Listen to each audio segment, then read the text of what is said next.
Բարև ձեզ սիրելի բարեկամներ, ձեզ եմ ներկայացնում կաղամբի թթու կամ մալականի թթուն իմ տարբերակով։ Պատրաստելու եմ ամենադասական ձևով, կաղամբ, գազար ու աղ։ Վերցրել եմ 2 կիլոգրամանոց մի կաղամբ, կտրատելու եմ աղցանի նման, կարելի է դանակով կտրատել, կարելի է, եթե ունեք մանրացնող սարքեր դրանով մանրացնել, ես այսպես եմ մանրում, ավելացնում եմ աղը, 20 գրամ աղ է ինձ մոտ 2 կիլոգրամ կաղամբի համար, ձեռքերով այսպես լավ տրորում եմ, որ փափկի, ասեմ, որ շատ սարդ կաղամբ է ինձ մոտ, տեղափոխում եմ ամանի մեջ, որ մնացած կաղամբն էլ կտրատեմ, քերիչով անցկացնում եմ գազարը, մի գազար եմ վերցրել, 2 կիլոգրամ կաղամբի համար գազարը գցում ենք զուտ մի քիչ գեղեցիկ գույն հաղորդելու համար։ Արդեն սկսում է հյութը դուրս գալ։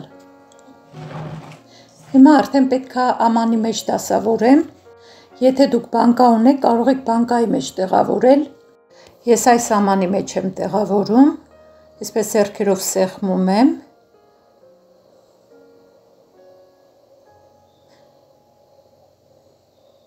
լավ սեղմում եմ, որ հյութը դուրս տա,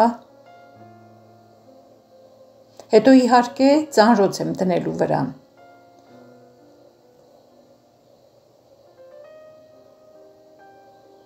Արդեն բավականին փափուկ է կաղամբը։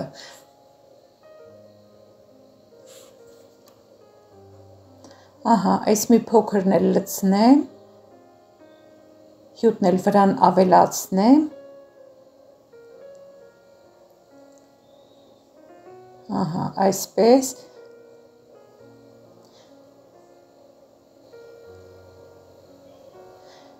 ահա, այս ծանրոցն եմ դնում, ավելի հարմար բան չունեի, ջուր եմ լցրել ամանի մեջ ու մի հատ էլ որպես ծանր բան, մի հատ թթում կդնեմ ու կծածկեմ թեյի սրբիչով, որ փոշի չդնի։ Հաջորդ օրը, որպեսզի հավաքված գազերը դուրս գան, մի սուր բանով, մինչև հատակը այսպես իջեցնում եմ, մի քանի օրից կարելի է արդեն օգտագործել։ Սա շատ օգտակար է աղիների համար, այնպես որ խորհուրդ եմ տալիս շատ օգտագործել, բացի դրանից շատ սպիտակուցներ է պարունակում։ Այսպես նորից ծածկում եմ, մինչև հաջորդ անգամ։